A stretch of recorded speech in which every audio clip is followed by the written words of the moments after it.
Oke. Hai.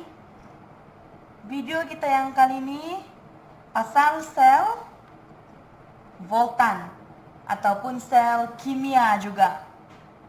Oke, sebelum kita terus untuk buat latihan dia, sebab ini nih saya prepare soalan untuk kita buat terus. Oke, tapi kita tengok dulu satu-satu. Pahamkan dulu rajah dia nih. Oke, first kita sedar dari V. Nampak V tahu sudah dia bukan elektrolisis sebab dia tidak bateri. Oke. Jadi kita tidak tahu yang mana terminal positif, mana terminal negatif. Oke. Jadi kita sudah adalah bayang-bayang dia. Oke, tapi sama ada litar, ada wayar, ada elektrod. Oke. Terus bila kita tengok elektrod dia berlainan. Zinc, kuprum. Itu makin jelas dah yang ini sel kimia. Sebab sel kimia dia punya elektrod tidak boleh sama. Oke. Kalau itu kamu masih tertanya-tanya kenapa? Balik buku kamu, atau nanti lagi kita akan ada lagi lah revision yang seterusnya. Oke. Lepas tu kita tengok lagi. Ada pula dua larutan. Satu larutan dalam pasu berliang, satu di luar dia. Oke, jangan confuse, jangan bingung sebab larutan dia ini memang berasingan.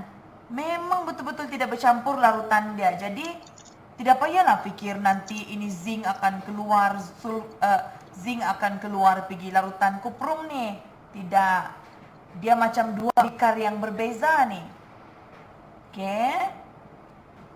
Oke. Jangan dulu cerita panjang, nanti baru cikgu buat satu video khas untuk detail-detail dia. Kita buat dulu soalan dia. Sebab dari sinilah kamu boleh, apa dulu? Apa kita panggil? Kamu tes sendiri kamulah, faham ke tidak ini contoh. Kalau belum, kamu tahulah apa yang kamu perlu ulang kaji itu. Oke, sambung. First, tidak kira elektrolisis, sel kimia ataupun tube U yang kamu belajar dalam redox nanti. Tiga-tiga ni perlu bermula dengan penentuan terminal dulu. Oke. Kalau elektrolisis tidak masalah lah. Terang-terang kita ada sel kering, panjang positif, pendek negatif. Sedang. Oke. Pendek negatif. Jadi negatif, terminal negatif dia kita kenali sebagai katot, pendek. Oke. Ini jangan hafal. Ini saja cukup. Bila kamu tahu sudah pendek, katot, negatif. Pendek, katot, negatif. Yang lain tahu sudah. Anode pun mestilah tahu sudah kan? Mestilah pasangan yang tinggal itu tinggal anode. Dan terminal yang ada tinggal terminal positif juga. Oke. Sekarang masuk pula sel voltan. Sel voltan ini dia bertentangan. Dia kasih terbalik yang tadi. Tadi kita apa? Pendek, katot, negatif. Pendek, katot, negatif. Katot, negatif kalau elektrolisis. Jadi sini katot akan jadi positif. Ini akan jadi negatif. Oke, tapi siapa? Kita tahu sudah anode itu negatif, katot itu positif. Tapi siapa? Zinc, kuprum yang negatif. Oke, penentuan siapa jadi terminal berdasarkan SEK, siri elektrokimia. Yang lebih atas, yang lebih atas akan dipilih akan menjadi terminal negatif. Oke, lebih atas itu maksud dia lebih elektropositif.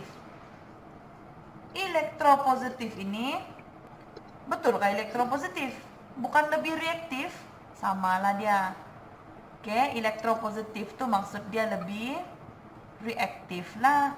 Cuma reaktif ini kita ada dua. Satu elektropositif untuk siri elektrokimia yang cation. Satu lagi jenis reaktif adalah elektronegatif. Oke, Kalau elektropositif, maksud dia kecenderungan itu ion untuk menjadi ion positif, di mana dia memberi elektron, dia menderma elektron.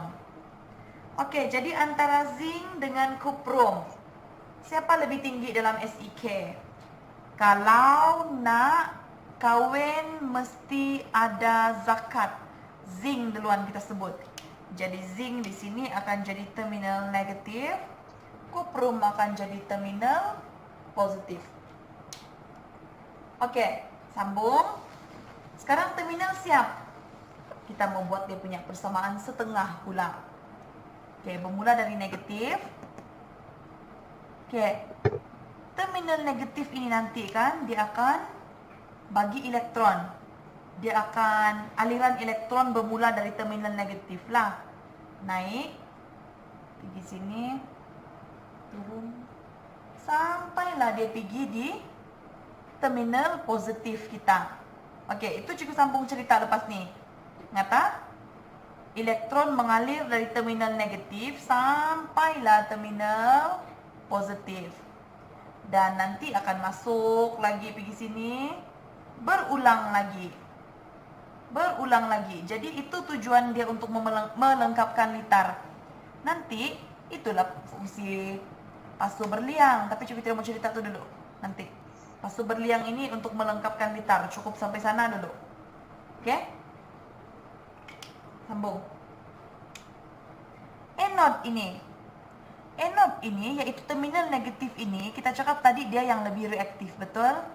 Jadi bila dia sangat reaktif, dia tidak peduli sudah larutan apa yang hadir dalam dia. Okey, kita tulis dulu Dalam pasu berliang ni ada zinc sulfat. Jadi ion apa yang hadir? Zinc 2+,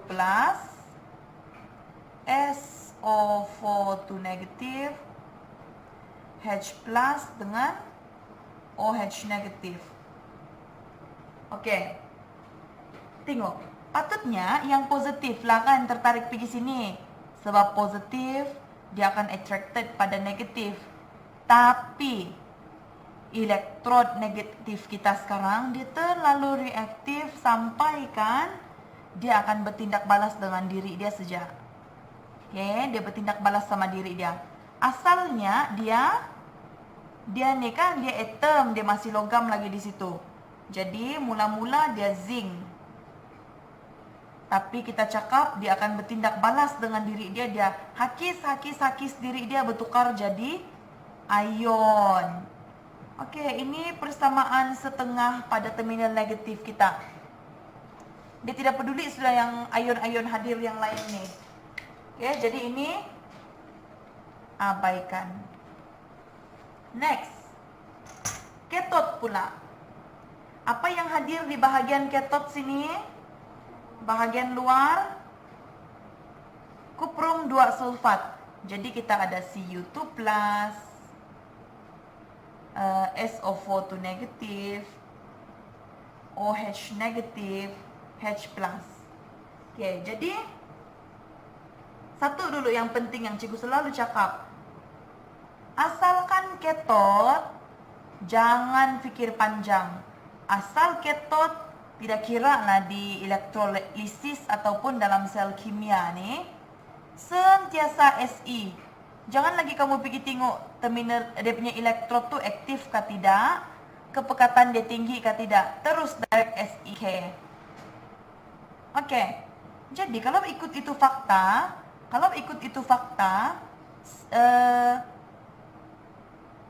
kalau yang dalam anion, Farhan suka nasi campur berlauk ikan hangus.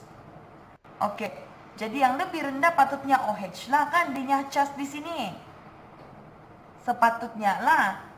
Tapi tapi dia bukan OH yang dia cas Kenapa? Kita tengok.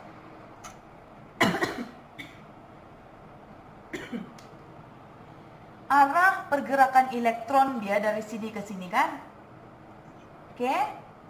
Arah pergerakan elektron itu menyebabkan kita punya elektron ini pun bertukar jadi terminal negatif juga. Boleh. Dia menyebabkan ini pun ikut juga jadi terminal negatif. Jadi, cikgu sudah padam. Jadi tadi OH tidak akan tertarik. SO4 pun tidak akan tertarik. Ada dua saja lagi pilihan. Cu2 plus dengan H plus. Okey, apa tadi? Cathode mesti FeK. Jadi siapa yang tertarik? Cu2 plus. Okey, jadi dia akan dinyah-cas di sini. Cu2 plus tambah dengan 2 elektron untuk hasilkan atom kuprum. Okey, boleh. Persamaan setengah siap. Kita mau tengok pemerhatian. Ya, cikgu akan ubah dari sini je. Anode tadi kita cakap apa? Dia akan hakis diri dia. Menyebabkan elektrod dia nanti las-las makin nipis. Jadi kita punya pemerhatian di anode, elektrod negatif ataupun plat logam, kepingan logam pun boleh. Kepingan logam zinc menipis. Okey. Sini pula apa berlaku? Kalau kita tengok dari cathode, dia dari ion, maksud dia dari ion-ion yang bebas di sini ni kan. Diorang akan tertarik pada elektrod. Sudah tertarik nanti, diorang akan melekat. Diorang akan terenap pada kita punya elektrod positif. Jadi nanti kita punya elektrod positif pula, pemerhatian dia menebal. Okey, itu saja contoh untuk sel kimia. Kita